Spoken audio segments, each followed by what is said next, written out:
If you've got one of these and you want to put it on one of these, then keep watching, because I think this is the best solution I've found so far.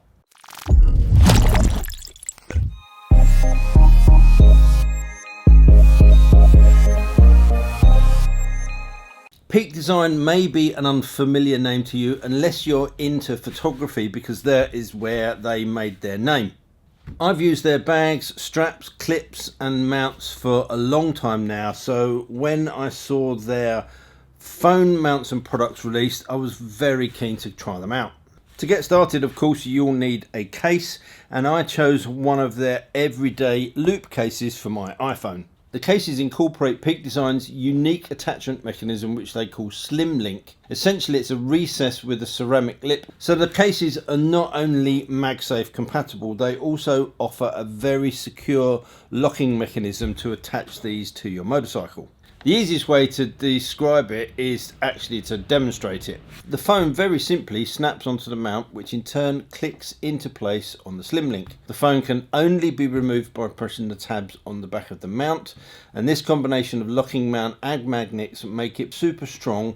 Now, it's inevitable that I'm going to make some comparisons to other systems that I've used. So the one that I've used the most in the past is Quadlock, and if you compare these, then the case itself is slimmer because it doesn't have to have that hump that you get on the back of the Quadlocks to accommodate the tab that goes into the back. This is a sort of flat flush fitting, so if you put it down on the table, it's solid, as it doesn't have that kind of little bit sticking up on the back. Only a minor thing, but that definitely makes a difference. It's got a really nice finish too. The backing of this is a canvas nylon material, which gives a good feel in the hand. It looks classy, but also it offers a little bit more grip than just a plain old plastic case. You can buy this case with or without a finger loop. I chose to give it a go. I never thought I'd use it much, but it's been an absolute revelation. For shooting one-handed, it's perfect because it just gives you that extra little bit of grip and support. There's much less risk of dropping the phone, and when you're not using it, it just folds nicely flat out of the way. If you're going to go for one of these, I'd probably recommend going for the loop version. Really useful. It's proven to be very protective too. Now, I've dropped this a few times and I've done absolutely no damage to the phone, and there's no damage to the case either. Price wise, these are a little bit more expensive than the equivalent Quadlock MagSafe case, but I think given the quality of this and just the slimness and the neatness, I think it's worth paying that extra. It's about £10 difference, I think, to buy this over the equivalent Quadlock case. Bear in mind that majority of the time this is not on the bike, so for everyday use I just find this a much nicer case to have on the phone than the Quadlock one. There's a whole ecosystem of mounts and accessories for this phone, too many to include in this video, so what I will do is concentrate on the motorcycle ones and we'll have a look at those.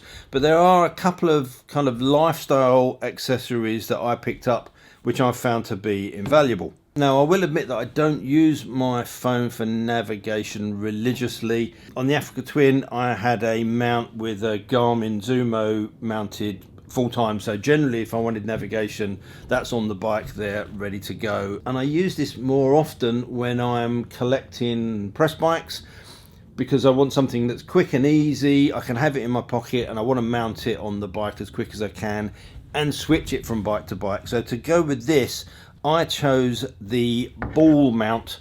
So it's the magnetic mount with the clip, as we've seen, but it's got a RAM ball mount on there because I've got a collection of handlebar clamps and arms and loads of bits and pieces like that. So that was the easiest thing to be able to mount that and move it from bike to bike.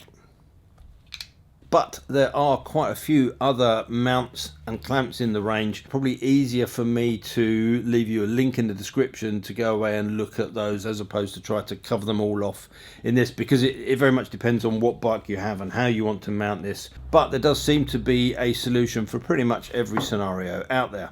Now, one thing you'll notice about the mount is just how slim and compact it is, which is pretty amazing because this also incorporates the vibration dampening. Now, if you compare it to the Quadlock one, which you have to pay extra for, by the way, it's much more compact. The Peak Design mount and dampener is slimmer than just the Quadlock vibration dampener itself. Now, I'm not shitting on Quadlock at all. It's a great system, lots of accessories, and I used it for a number of years and really liked it. But having now switched and tried the Peak Design one, I find it better for a number of reasons. Now, firstly, as I've already covered, is the case, and I think the Peak Design case is just a nicer overall product. It feels nicer in the hand, it's a little bit slimmer, and it's a pretty classy looking piece of kit. Secondly, the inbuilt vibration dampener is so much smaller and thinner, yet it appears to offer the same amount of protection, if not more. And finally, one of the problems I found with the Quadlock mount was that it wears over time. So this is just one of the fingerings. You've got that little tab that you sort of push into the gap and turn to lock into place. But because of the plastic inside here, over time, that kind of continual lock and unlock wears it out till you get to the point where when you put it onto the mount, you do get a little bit of vibration. Now, it does take a while to do that, but I found on 2 or 3 cases that I was using in the past that I ended up buying a new case because the inside of this clip had worn. Now, it's only a minor thing, but it was something that kind of bugged me, and it's something to be aware of. However, on the flip side, if you want to move this case from a portrait to a landscape orientation, you can't just twist it. To swap it, you've got to release it, turn it, and snap it back on again. Whereas with the Quadlock system, you can just rotate it past the unlock stage, so you can go from that to that very easily. But I don't know how often you generally tend to move it from one to the other when you're using it anyway.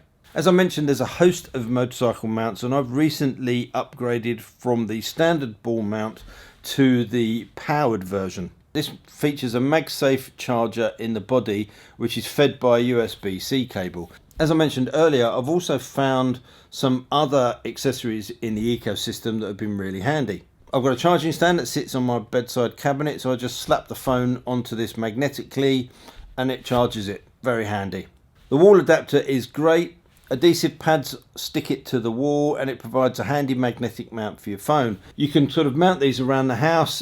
You know, if you want one, if you're cooking and you're following recipes, you can put one on the wall next to the cooker. My one I've got on the wall, which I use when I'm playing darts, and I'll slap my phone against that and use that for the scorer. You can have it in your workshop or garage or whatever it is. It's just a handy place to kind of mount the phone if you don't want it sitting and laying around. And I've also just picked up a charging vent mount for the car. This securely attaches to the vent with an ingenious system, and again brings magnetic wireless charging via a USB-C cable. My last accessory is the mobile tripod. Now, this is a really handy piece of kit. This just magnetizes onto the back of your phone, and then the little legs fold out, and you've got a stand for your phone. For me, this is really useful for travel when you don't necessarily want to carry around, you know, a little mini tripod or a stand or something like that. To have this, which you can either keep in your pocket or just keep magnetized to the back of your phone, and then if you need to do some filming, if you want to film a time lapse of a sunset or whatever it may be, you've got that stand there. Really neat, all metal construction, very clever, very handy. Nice one, Peak Design. So let's get back to the bike. In use, the case is solid and robust. It's really easy to mount, and it just does the job. And when not in use, as I've already mentioned, the case is slim and classy looking, and I think it's a match for any case out there on the market. The prices are a little bit higher than some of their competitors, but given the design and the quality and the robustness of it, I think it's worth spending the extra money. And Peak Design are very happy to back their products because they've all got a lifetime warranty. I have to say at this point that I'm not affiliated with Peak Design in any way. I'm not being paid to make this video. There's no affiliate account where I'm going to get some kind of kickbacks. I'm trying to drive sales to it.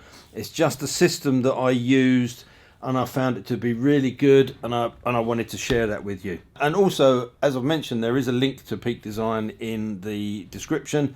but also Steve at A Bike Thing, if you know that organisation. Those guys are stockists in the UK, and I think they've got the full range, so you can also buy directly from them, and that might work if you're buying other bits and pieces, because they do nice little bundle deals and stuff. Again, no affiliation with those guys, just Steve's a lovely guy, I like what they do, so I've added their link in the description too. I hope you found this useful, and perhaps I've introduced a new brand to you. I'd love to hear your thoughts as ever in the comments section. If you've got any questions, let me know. And all that leaves me to say is until next time, thanks for watching, take care, ride safe, and I'll see you soon. Bye.